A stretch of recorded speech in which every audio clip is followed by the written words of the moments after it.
I put my thumb between my index and middle finger and pretend as though I have your nose. If you tell someone you need their help, they are more likely to do what it is you want or need, rather than you telling them to just do it. Hey, little Jim. When you get done dinner, I need your help in the kitchen, little Jim. Okay, Dad shows up. Tell him you're loading the dishwasher. Put a couple of plates in and he'll help, and then thank him after. Or, little Jim. After dinner you need to do the dishes, little Jim. Fuck off, you old jerk. Big difference. If you greet someone cheerfully, it's likely they will do the same after some time. Then interpret that their reaction is due to liking you, so there is a chance they will like you. Get people to contribute to an idea and they will be more likely to accept it. Studies show that it doesn't take that much involvement in the creative process to get people to take possession of a proposed plan. If you're at a house party holding a bottle of beer, don't hold it up high close to your chest, instead hold it lower down below your hip. Body language experts suggest this projects an image of confidence and openness, making partygoers feel more willing to socialize with you. I don't remember the official name, but I call it the "what color is your shoe" trick. The idea is that if a child is having a meltdown, you catch them off guard by throwing in a random question. Their brain has to shift gears away from the irrational melting down side and back to the rational. What color are my shoes? I've used it. It works great. Kill them with kindness. Works way more than I would have thought. Been using this as at various jobs since I was 16. Nothing makes a garbage tea boss more frustrated that they can't do anything more than when an employee is nothing but kind to their negative attitudes. Let's say you want to play rock, paper, scissors and win. When you ask a person to play, you hold your hand in the shape of the scissors and shake it up and down so that they see it, the person you are playing will more likely choose rock on the first game because they think you will pick scissors, and #X200B. I have tested this and it worked pretty well.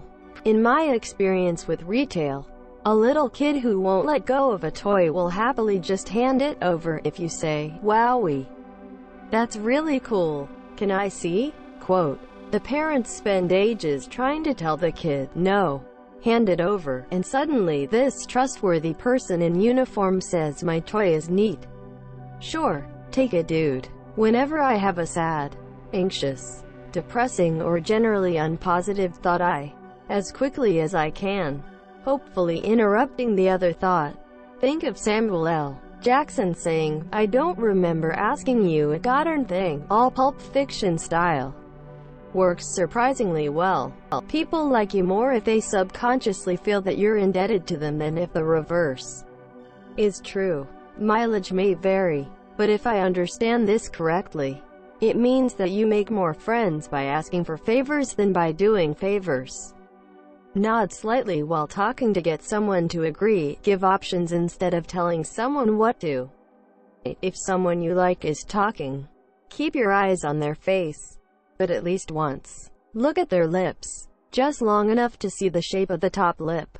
Then go back to eye contact. If you want to know more about someone, lean forward slightly, and if they ask you a question, make your answer connect to what they were talking about. Figure out group dynamics by telling a joke. If person A looks at person B to see their reaction, there's a good chance person A looks up to, is in love with, otherwise searching for approval from person B. Kind of like getting permission to laugh at the joke. Don't give people the option to say no if you're hoping to extract information. Start your questions with when, why, what, who, how, and you'll get longer answers. People will usually correct incorrect information, e.g., "Hey, I found your drugs in your X, but my drugs are in my Y," and #X200B. Unrealistic situation, but you get the idea. What psychological tricks do you know? Instead of telling someone to calm down, which often only makes people more upset, say something along the lines of, "You don't have to be calm," or, "I understand why you're upset." This validates how they are feeling and makes them feel heard. and it often can help them calm down. If you are trying to reassure a person, never say, "Everything will be fine." A person understands that everything will be fine in the future, but he expects a result at the moment, so it's better to support him otherwise. If you suspect someone of being suicidal, ask them if they're going to kill themselves bluntly, not if they're going to hurt themselves, harm themselves, thinking of doing something stupid or any other bull garbage. Use the words "kill themselves" or "commit suicide." It isn't a hurting thing for them, it's an ending suffering. It won't hurt, it will be a relief. You'll get a more truthful answer. If you get a yes or silence or avoidance, you need to act quickly. That person is in crisis mode. I know when I had issues the first time the drill sergeant asked if I was thinking of killing myself or anyone else.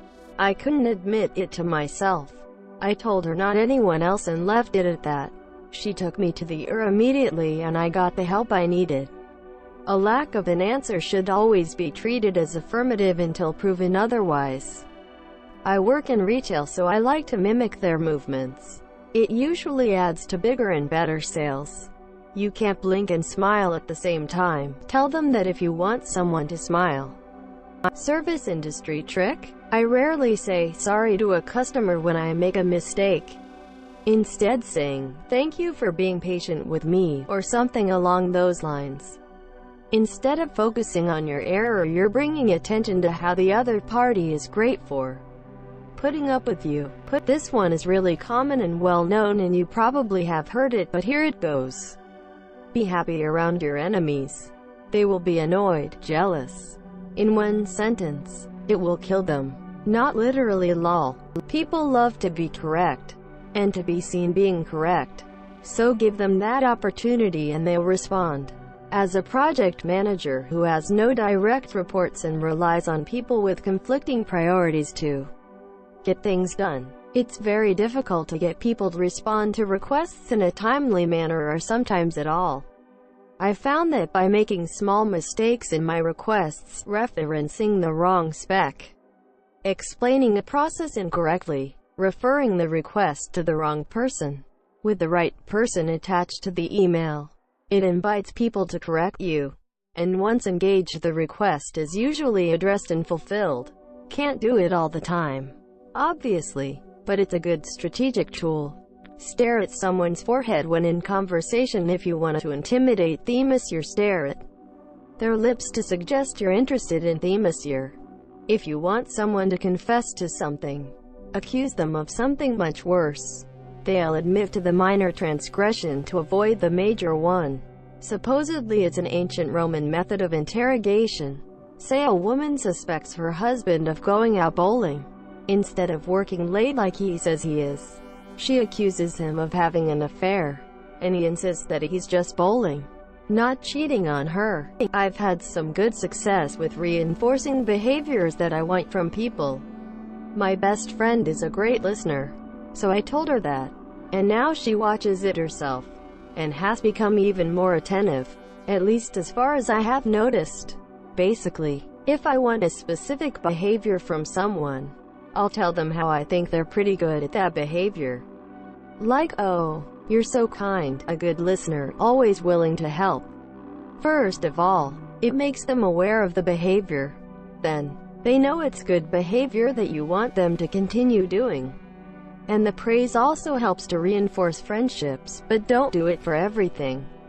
Do it for behaviors that they already have, but you want to magnify. I'm not even sure if it actually works, but I get the feeling that it does, and that's good enough. On a sales call, silence at the right time can be decisive. He who speaks first often loses. If you are talking with someone and they are at an angle to you, they are uncomfortable and/or want to leave. However, if they have the front of their body facing you, then they are comfortable. This has allowed me to steer the conversation sometimes. Also, it helps me diffuse a situation by watching for that stuff. Not really a trick you should use on other people, just one to watch out for. Backwards questions. When someone tells you the answer they want to hear, then ask the question, "You don't like her, do you?" You're not wearing that to dinner. Are you? You passed the test, didn't you? It's not really a good thing. Because if you disagree with their statement, you either have to lie or disappoint them this year. Usually the person doing it doesn't even realize what they are doing or how manipulative it is. If you don't like the response you were given, just be completely quiet, leaving a long pause.